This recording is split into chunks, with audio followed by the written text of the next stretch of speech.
Tareq Azzoum joins us live from Rafah in southern Gaza. And Tareq, those vests on the ground that Shihab was referring to, they represent people like your colleagues, your family members who were killed and injured in Israeli strikes. Give us a sense of what it's like to work as a Palestinian journalist day in, day out, covering this carnage.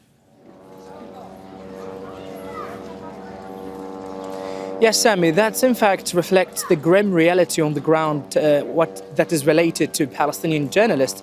Me and other journalists on the ground have been reporting since day one of the fighting about all the latest genocidal acts on the ground, about all the latest attacks that have been carried out across multiple areas in the territory. Palestinian journalists have been reporting under unbearable humanitarian and security conditions. They have been loaded with intense humanitarian and psychological pressure as they are forced to secure the family members, afford them with the basic necessities, and to return back to report amid full collapse of security conditions in all areas that they have been reporting since October the 7th, where they have been displaced multiple times. They have been struggling in order to get internet connection, in order also to get credible information from eyewitnesses there on the ground. And despite the deep shortage of fuel, sometimes they have been forced to go to locations of the targeting on foot just to hear from locals there in order to get an information to be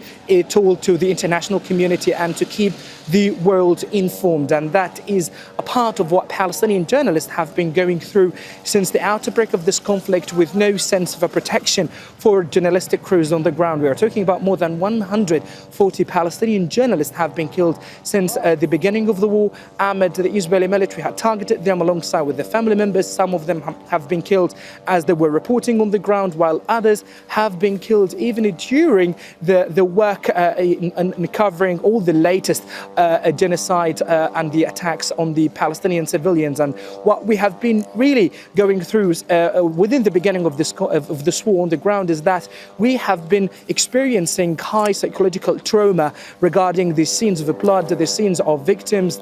We can on a daily basis hear to tragic stories from the victims and from their families about how they have been targeted without any prior warning, and how much loss Palestinians have been enduring, and that all of that happens in the shadow, while Palestinian journalists just try to cast that aside and to return back to report in the front of the camera for only one purpose: is to deliver the truth.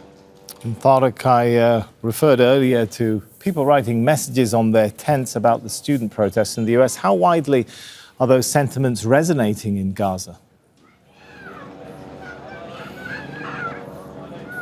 Well, as international American and also international students are protesting in open encampments in multiple universities across the globe, in America and Britain and in different parts of the world, Palestinians here are really following closely what is happening in these universities, as they can feel the level of leverage these students' actions have really brought to the governments and also to the decision makers and the community, as Palestinians here are really appreciating such steps that call for an end of the genocide. And Palestinians here, as we have been hearing from them, they can say that we finally, international community started to feel what Gazans have been suffering and experiencing within this ongoing war that right now surpassed more than 6 months of bombardment. And they have been calling for an end of the genocide, for cutting ties with the Israeli side, and that's completely have been fruitful from the perspective of Palestinians, as they have been clearly see how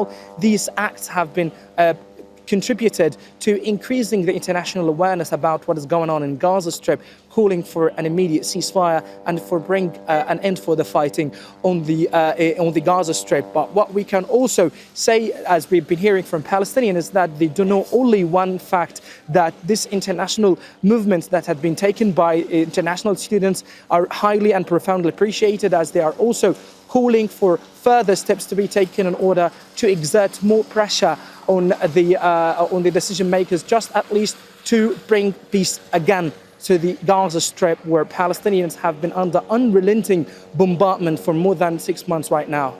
All right, thanks so much. Tareq Azzoum there. Make sure to subscribe to our channel to get the latest news from Al Jazeera.